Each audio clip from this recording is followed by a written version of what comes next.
एरवडा जेलमध्ये दहशतवादी कातिल सिद्दीकी याचा खून करणारा आरोपी शरद मोहोळ याचा पोलिसांकडून छळ होत असल्याचा आरोप त्याच्या पत्नीने केला आहे। या संदर्भात आयोजित पत्रकार परिषदेमध्ये स्वाती मोहोळ यांनी हा आरोप केला। पुढे बोलताना त्या म्हणाल्या, माझे पती शरद मोहोळ यांना एरवडा कारागृहात 6 ते 7 दिवसांपासून जेवण दिले जात नाही, फक्त पाणी दिले जाते। त्यांना दिवसातून एकदाही बाहेर काढले जात नाही। एरवडा कारागृहात असलेल्या अंडा सेलमध्ये डांबून ठेवण्यात आले आहे। त्याचबरोबर पोलिसांकडून धमकावले जात आहे असेही त्यांनी मला सांगितले। पोलीस त्यांना असे म्हणतात की तुला छळ करूनच मारून टाकू आणि जेल बाहेर जिवंत काढणार नाही। त्यांचा शारीरिक छळ केला जात आहे। या संदर्भात कोर्टात गृहमंत्र्यांना आणि मीरा बोरवणकर यांना प्रतिज्ञापत्र पाठवलं आहे, तरीही त्यांनी काहीच मदत केली नाही। तसेच लवकरात लवकर पोलिसांच्या या छळाकडे प्रशासनाने लक्ष दिलं नाही तर उच्च न्यायालयामध्ये याचिका दाखल करणार असल्याचं स्वाती मोहोळ यांनी सांगितलं।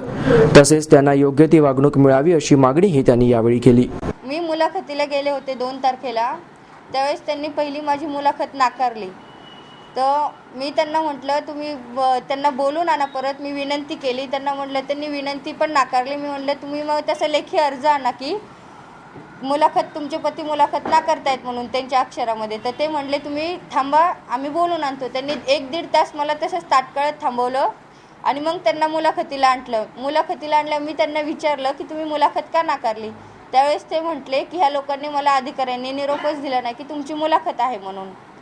तेवढं झाल्यावर त्यांचा चेहरा वगैरे सुकलेला होता, काळवंडला होता। मी त्यांना विचारलं तुमची तब्येत बरोबर नाही आहे का। त्यावेळेस त्यांनी मला पुढची माहिती सांगितली की ह्या लोकांनी मला 6 ते 7 दिवस जेवण दिलेले नाही आहे, फक्त पाण्यावर ठेवले आणि रूमच्या बाहेर काढत नाही आहे, रूममध्ये कोंडून ठेवलेलं आहे आणि माझा हे लोकांनी मानसिक छळ करत आहेत, हे लोक माझा मानसिक छळ करत आहेत। एवढं सांगून त्यांनी त्यांना विचारलं की तुम्ही असं का करताय, मला जेवण देत नाही, खोलीच्या बाहेर काढत नाही। त्यावेळेस ते म्हटले, ती लोक अधिकारी लोक त्यांना म्हणले की तुझा असाच छळ करून करून आम्ही तुला मारून टाकणार आहोत आणि तू जेलच्या बाहेर जिवंत कसा जातोस ते आम्ही बघतो।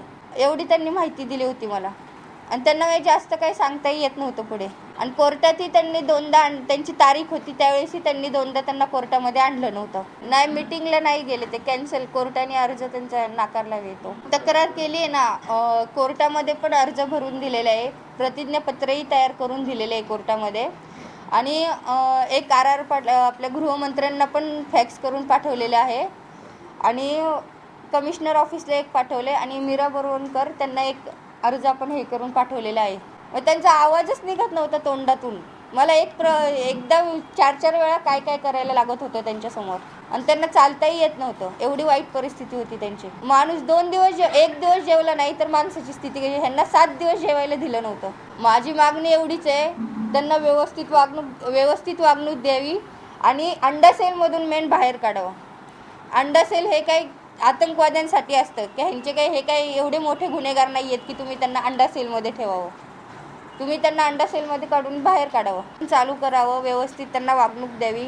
आणि ते असेही म्हणलेले आहेत की त्या अधिकाऱ्यांच्या वागणुकीतून बोलण्यातून असं त्यांना जाणवते की त्यांच्या जीवाला धोका आहे, असं त्यांनी मला सांगितलं होतं। 3 तारखेला भेटायला गेलो तर त्याच्या 1 आठवडाभर आधीपासून त्याला जेवण दिलं जात नव्हतं, फक्त त्याला पाणी दिलं जात होतं आणि त्याला एका सेपरेट रूममध्ये ठेवलं असताना सांगितलं। कारण विचारलं त्याला तर त्यानं सांगितले की मला कातिल सिद्दीकाचा जो 1 वर्षापूर्वी तुम्हाला माहिती सगळ्यांना खून झाला होता, तर त्यात हा संशयित आरोपी आहे शरद मोहोळ आणि त्या कातिल सिद्दीकीच्या प्रकरणामुळं कारागृहातील काही प्रशासनातील अधिकाऱ्यांवरती कारवाई झाली होती, काहींचे निलंबन झालं आणि काहींच्या बदल्या झाल्या।